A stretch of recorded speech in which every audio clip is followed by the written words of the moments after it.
Hello বন্ধুরা, এই দেখো আজকে আমাদের বেগুন মাখা করব। দুটো বেগুন নিয়ে এসেছি। আর এই হচ্ছে মাছ আলু দিয়ে গায়ে গায়ে ঝাল করব। আর এই হচ্ছে মশলা মাছে। আর দুটো বেগুন কেটেছি, ভাজবো। কেউ না যদি বা মানে বেগুন মাখা পছন্দ করে, সে হচ্ছে বেগুন ভাজা খাবে।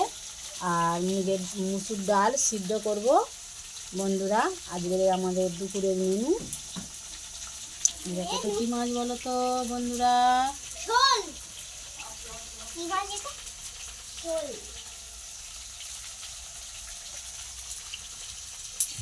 দেখো এটা হচ্ছে পানাজ মাছ কিনে এসেছিল।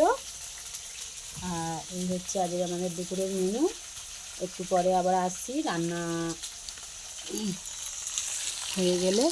আর এই দেখো এই আলু ভাজছি, মাছ দিয়ে আলু দিয়ে গায়ে গায়ে ঝোল হবে। নয় ঝোল নয়, ওই হচ্ছে তোমার গা মাখা তরকারি, দেখতেই পাবে তোমরা।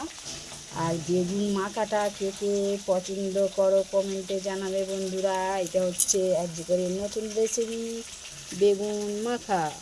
দেখেছো বন্ধুরা কত বড় বেগুনটা? ঠিক আছে, আমি আসছি আবার। বন্ধুরা, রান্না হয়ে গেছে। দেখো, সেই বললাম না, আলু দিয়ে মাছের গা মাখা তরকারি করব। আর এই হচ্ছে সেই বেগুন মাখা। দেখো বন্ধুরা কত সুন্দর খেতেও, কিন্তু খুব দুর্দান্ত খেতে। তবে কমেন্টে জানাবে কে কে বেগুন মাখা খেয়েছো বা খাওনি। জানাবে কি করে মাখাতে হয় বেগুন, আমি বলে দেব আপনাদের।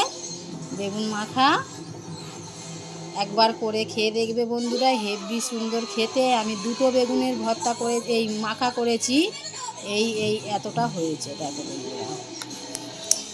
আর এইটা হচ্ছে কড়াই শাক ভাজা, পেঁয়াজ কালি দিয়ে। আর এই হচ্ছে বেগুন। আর এই হচ্ছে ডাল সেদ্ধ, আপনাদের বললাম না, ডাল সেদ্ধ। ঠিক আছে, এতে একটু টমেটো দিয়ে দিয়েছি আমি, খুব ভালো লাগে খেতে। আর মেয়ে ভাত খাবে। দেখো আমি ভাত দিয়েছি আমার মেয়েকে, ও ভাত খাবে। বন্ধুরা টাটা, কমেন্টে জানাবে কিন্তু বেগুন মাখা কে কে খেয়েছো, কে কে খাওনি। ঠিক আছে বন্ধুরা, টাটা।